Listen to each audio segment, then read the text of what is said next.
सागर मुनि महाराज की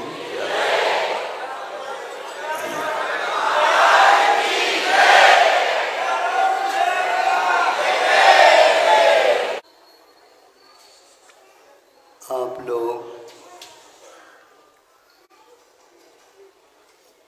बहुत सारी बातें जानते हुए भी प्रयोग नहीं करने से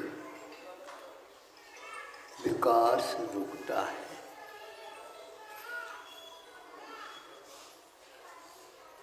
विद्यालयों में पढ़ाते हैं, शंका हुई तो समाधान करते हैं, किंतु प्रयोगशाला में जाकर के उसका कैसा परिणाम होता है, किसके साथ कितने प्रकार से इनमें भेद आते हैं, आदि आदि जो विकास के क्रम है, उनसे यदि वंचित रहते हैं, दूर रहते हैं, उसको उपेक्षित कर देते हैं, तो हमारा वह सुना हुआ कभी भी काम में नहीं आता। इसलिए प्रयोग करने के लिए कई प्रकार की परीक्षा ली जाती है। जैसे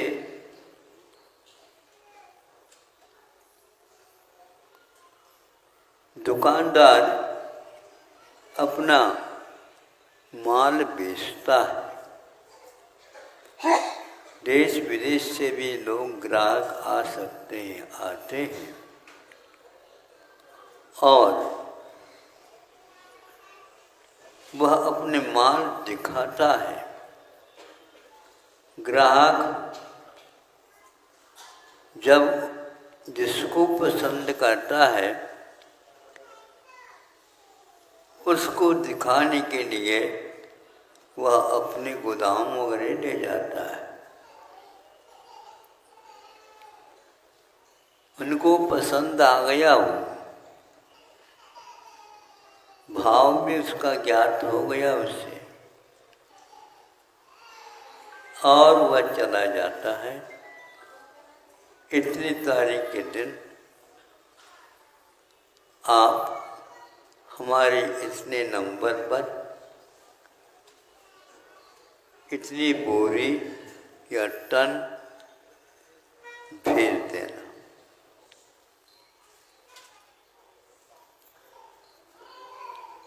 माल को हम अपने हाथ में लेंगे तो हम आपको पैसा देंगे, नहीं तो नहीं देंगे। उतने समय पर उन्होंने भेजा, ग्राहक को ज्ञात हुआ और उनको देखना चाहा, तो आप लोग उसको कैसे देखते हैं?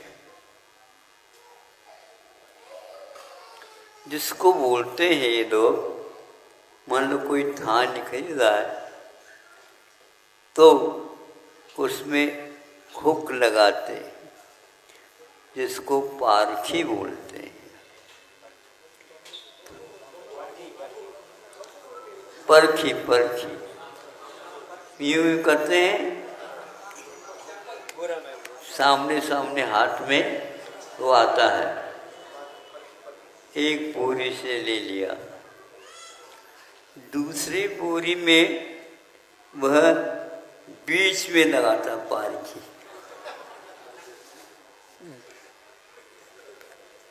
तीसरी बोरी में वह नीचे का निकालता। आप लोग अपनी चीज के तो पारखी बनते हो, लेकिन दूसरी चीज को खरीदना चाहो तो पारखी अवश्य बनना चाहिए। जब वह कहता है तीनों स्थानों में भिन्न भिन्न जो माल दिया था सैंपल के लिए वह नहीं निकला, तो कहता है आप वापस, क्वालिटी ठीक है, क्वांटिटी तो है, उसको लेकर के क्या करना। जैसा आपने दिखाया था वह सब दिखावा लग गया। दिखावा का मतलब सैंपल में तो था, मूल बोरी में वो नहीं आए थे, और वो पूरा पूरा जहाज हजारों लाखों टन का वापस हो गया। क्यों? अब क्यों मत पूछो, आपने जैसा सैंपल दिया था, नमूना जुना है कि नवीना है ये बताओ, तो नहीं निकला। और दुनिया में हंसी हो गई, दुनिया में हंसी और हो गई। आपका विश्वास साफ हो गया, कोई बचा नहीं। एक भाव है, एक भाव है, एक भाव है। अब चिल्लाते रहे, यहाँ पर भाव का अभाव है। पैसा तो आवश्यक है, व्यापार तो आवश्यक है, लेकिन उसमें गुणवत्ता अवश्य देखी जाती। चाहे वृद्ध आए, चाहे प्रौढ़ आए, चाहे बालक आ जाए, तो भी आपका वह माल सही रूप से पहुंचना चाहिए। अरे उनके यहाँ जाओ, आंख बंद करके ले आओ। क्यों?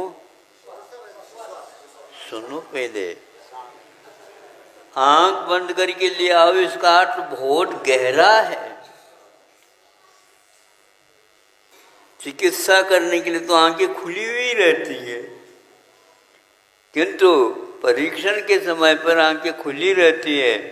वहां पर परीक्षण करने की कोई आवश्यकता नहीं। जाओ और ले आओ, चाहे बालक को भेजो, वृद्ध को भेजो, प्रौढ़ को भेजो, अपढ़ को भेजो या पढ़े लिखे को भेजो, उसका कोई मायना नहीं। क्योंकि एक बार ग्राहक बनता है तो उनको ढूंढता हुआ आता है वापस। यदि मान लो आपके पास एक कोई ग्राहक आ गया, दिखाओ दिखाओ दिखाओ कह करके, फिर बाद में हम थोड़े से, हाँ आप दूसरे दुकान में ले आओ, ले आओ तो बहुत अच्छा है, मुझे भी संतोष होगा। ध्यान रखो, घूम करके यहीं पर आना पड़ेगा। नहीं समझे? बाजार में कहाँ क्या है हमें मालूम। तो इसलिए धर्म की परख ऐसा नहीं कि बिल्कुल हम नंबर लेते हुए बैठ जाएं। वह व्यक्ति इतना आत्मविश्वास रखता है, जब वह स्वयं पुनः आ गया ग्राहक,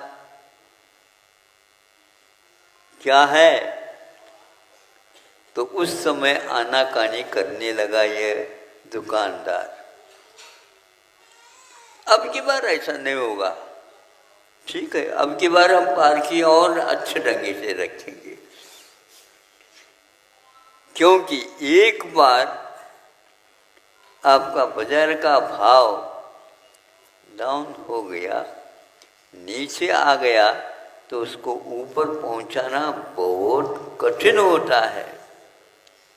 इसलिए आप सुन तो लेते हो, लेकिन प्रयोग करना भी सीखो, पारखी बनना भी सीखो। और आज संसार में पारखियों की कमी है ही नहीं, किंतु माल वस्तु क्या है ये यदि बाजार में आप लोगों को ज्ञात नहीं है तो आपकी दुकान सही चलने वाली नहीं है। पहले लोग इतने पढ़े लिखे नहीं थे, लेकिन पढ़े लिखे उनके पास सर्विस करते हैं, क्योंकि ये पढ़े लिखे इसलिए सर्विस करते हैं।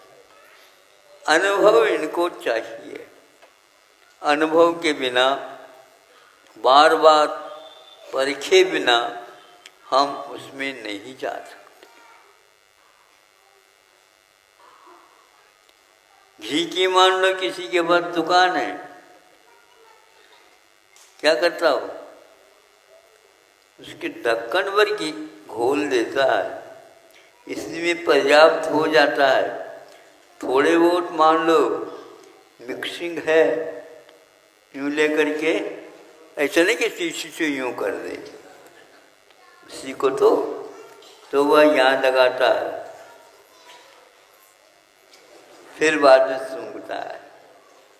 यदि सूंघने के उपरांत में उसकी सुगंधी नहीं आ रही है तो ऐसे नहीं कि नाक में डगा दे उसको, या तो नाक की परीक्षा कर लो या तो घी की परीक्षा कर। यदि अपने को संदेह हो गया, दूसरे अपने पास और बैठे हैं, उनकी बात ही दो, अपने आप ही उसकी परख हो जाती है। बड़े बड़े सौदा हो जाते हैं, पारखी सही नहीं रहने से उसमें धोखाधड़ी हो जाती है। अब आत्मा तो दिखती है, शरीर दिखता है, आत्मा की परख कैसे करें?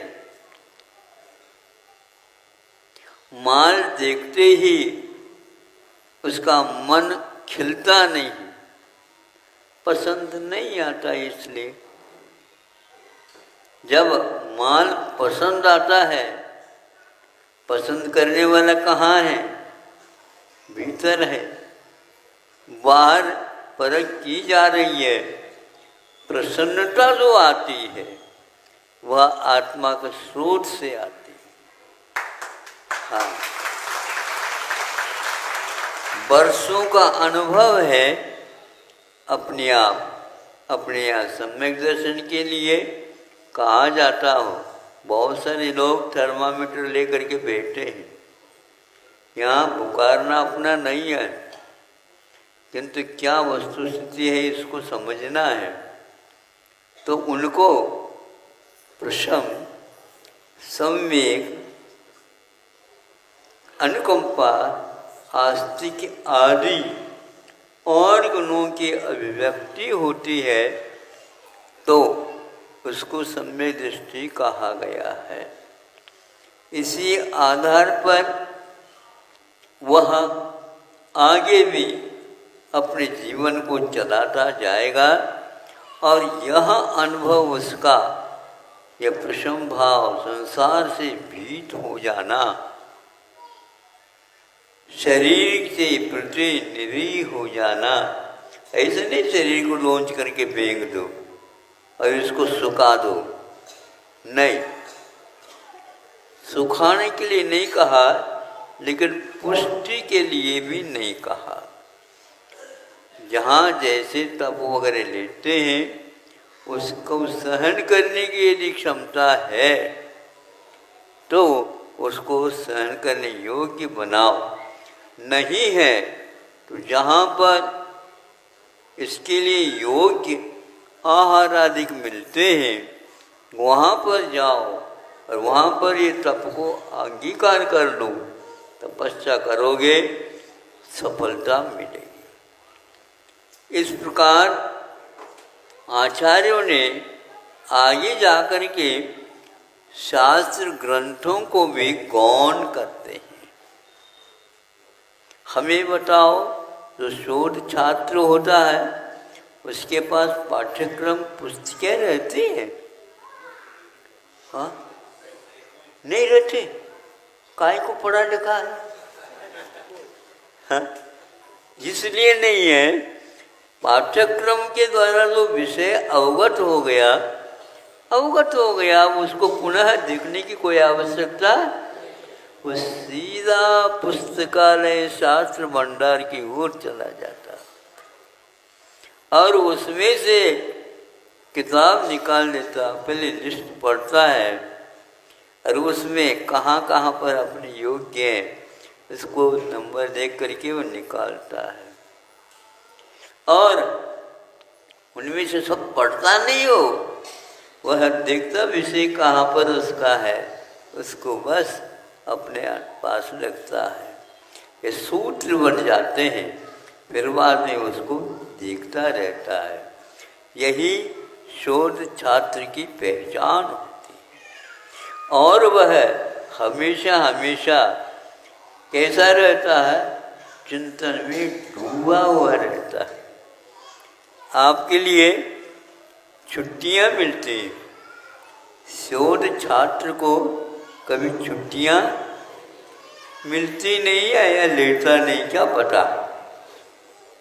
वह लेना नहीं चाहता और उसकी कक्षा की अवधि भी नहीं रहती।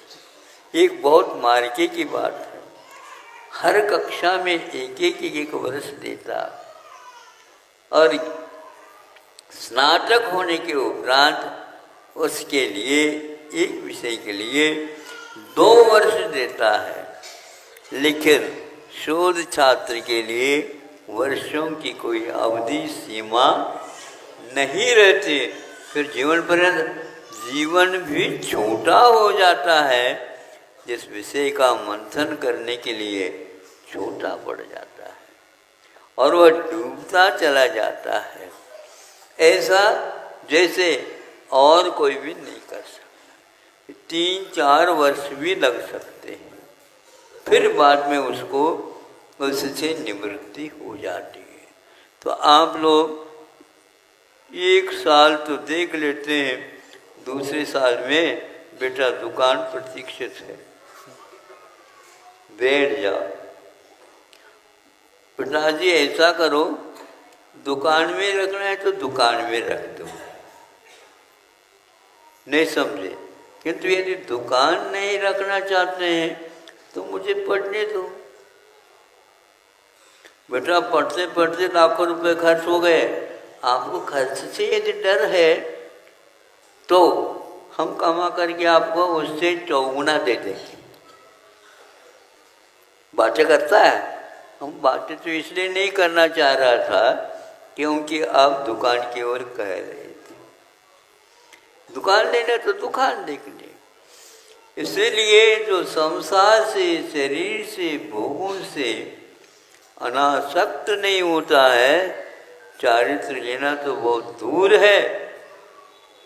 सम्यक दर्शन के बारे में भी प्रश्न चिन्ह लग जाता है। आप अपने भावों को ऊपर बढ़ाना चाहते हो तो प्रशम भाव, अनासक्त भाव, अनुकंपा भाव, अस्तित्व के बारे में, किस वस्तु का क्या स्वभाव है, इसके बारे में चिंतन करते जाओ। यह आपके लिए पाठ्यक्रम है। फिर इसके उपरांत शोध ग्रंथ में कभी भी पाठ्यक्रम बनता नहीं। किंतु आज शोध करने वालों की हाल थोड़ी सी पूछताछ कर लो, कौन से हॉल में रहते हो। हाँ, कौन से हाल में रहते हैं उनको पूछ लो। निर्देशक बना करके वह उसी से सब कुछ लेना चाहता है और निर्देशक भी उसके लिए बहुत सारी चीज़ों की मांग रख करके उसकी पूर्ति के लिए कहता चला जाता है। ऐसा नहीं होता। पहले अध्यापन कार्य के माध्यम से ही शोध के विषय तैयार किए जाते थे, किंतु आज विद्यालयों में महाविद्यालय में अध्ययन नहीं हो पाता, सब दिखावट आ गई है। इसलिए ये कहना चाह रहा हूँ, पारखी जो है ना अच्छे ढंग की रखो, तो ये निश्चित है आपका अध्ययन, आपका मंथन, आपका आलोड़न, ये सारे गहराई की ओर लेकर के जा रहे हैं। आज के विद्यार्थी नौकरी की तलाश में हैं, उसकी नौकरी की ही गहराई दिखती है और कुछ उसको दिखता भी नहीं। माता पिताओं को तो और कुछ नहीं दिखता, हमने इतना खर्च कर लिया इसके ऊपर, अब इसके बदले में क्या है? बदले में तो आपका पुत्र है, अनुभवी है, वो सब कुछ कर लेगा। रत्नगढ़ श्रावकाचार्य में आया है ना श्लोक, यदि संवर है स्यात्, संवर यदि है तो संपदा की कोई आवश्यकता नहीं है, और यदि वह नहीं है तो भी संपदा की कोई आवश्यकता नहीं है, क्योंकि दोनों में एक प्रकार से बहुत बड़ी भारी कमियां हैं। हम इकट्ठा कर रहे हैं, किसको इकट्ठा कर रहे हो? परमार्थ को प्राप्त करने के लिए अर्थ की थोड़ी सी आवश्यकता तो है, लेकिन इतनी आवश्यकता नहीं है जितनी आप कर रहे होते हैं। इसलिए पहले हमारे लिए सेव्य क्या है, आराध्य क्या है, खाद्य क्या है, इसकी आप परीक्षा कर लो, फिर इसके उपरांत आगे की यात्रा चालू कर दो। परीक्षी का उदाहरण आप अवश्य ही याद रखेंगे। अहिंसा परमो धर्म।